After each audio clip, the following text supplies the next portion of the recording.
Hello everyone, it's Old Guardian here. Hearthstone just had its most impactful balance patch in a long time yesterday. I mean, yeah, this balance patch actually is changing things, because for a long time now, Hearthstone balance changes typically have been like, okay, we're taking 1 percentage points away from this deck and 2 percentage points away from that deck, and maybe we add 1 percentage point to this deck. Very small tuning.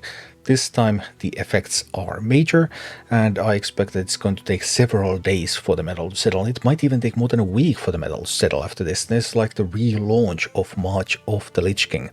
So, the most important findings after the first day. Quest spell Demon Hunter, it dead. Yeah, it's completely dead. Utterly, completely out. Boom. Well, the quest Demon Hunter dying was something that I already predicted based on, hey, the quest changing. But Miracle Rogue, it dead too. Yep, just don't play it. It's dead. It's gone. I thought it would have a bit more of a game, even though it would start losing against aggro, but it just died. It just collapsed and died. So no Miracle Rogue anymore either. And in other news, I was a little concerned about nerfed Frost Death Knight, because Frost Death Knight is already kind of doing okay-ish, but not very strong. And whoopsie doopsie, it looks like Frost Death Knight is also dead. It's less dead than Miracle Rogue and the Demon Hunter deck, because Frost Death Knight can do like 46%, 45%, but in practice that means that it's dead. So, patao, 3 top tier decks, all dead. Wow. On the other hand, I also thought that Shockspeeder Hunter might die. But what does it take to kill Shockspeeder Hunter? Shockspeeder now costs 4 mana. Shockspeeder Hunter is still playable. It's possible that Shockspeeder Hunter is now the 2nd or even the 3rd best Hunter deck. Beast Hunter maybe is better now, and there's another Surprise Hunter deck as well. But Shockspeeder Hunter, you can still play that one. Okay. In other news, Evolve Shaman, still going strong, still a perfectly viable deck. I thought Evolve Shaman would experience an increase in win rate, but it didn't really. It's just doing pretty much the same as it did before, just against a bit different opponents. And another one that I also thought might experience a bit of an uptick in win rate was Beast Hunter, but not too much. It's pretty much the same. I mean, Beast Hunter, but Beast Hunter, basically there's balance changes with Beast Hunter. This card is changed, that card is changed. Beast Hunter just ignores everything. It's like a completely flat line, Beast Hunter performance. Cards come, cards go, Beast Hunter remains. Nothing changes. But it's good, and it was already quite strong actually, and now it might be better than the Shockspeeder version.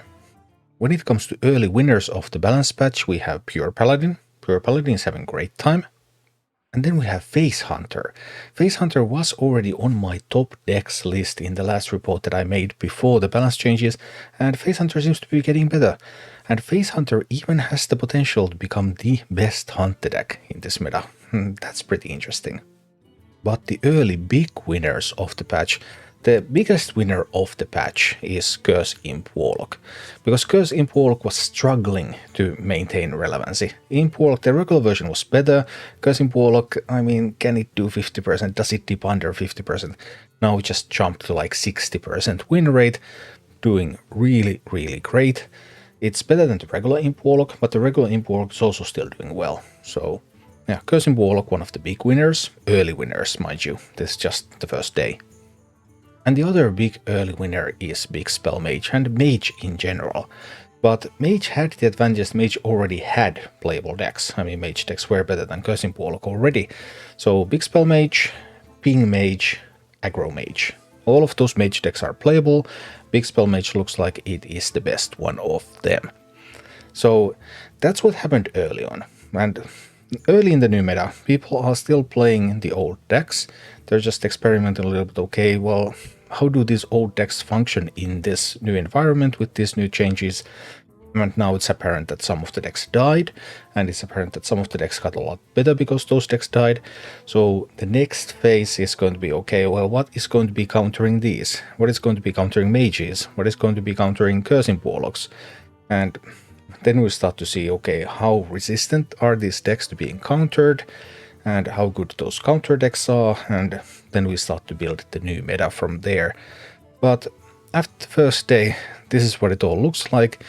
I hope that in a couple of days I will be able to have more statistics available, and I will be able to like rank the decks really well on which decks are good and which decks are less good, and have all that more details. But right now, after 1 day of the new patch, yeah, it's a completely new world. Thank you for watching. Click like and subscribe if you enjoyed this, and a special thanks to all of my Patreon supporters, YouTube members and Twitch subscribers who make all of these videos possible.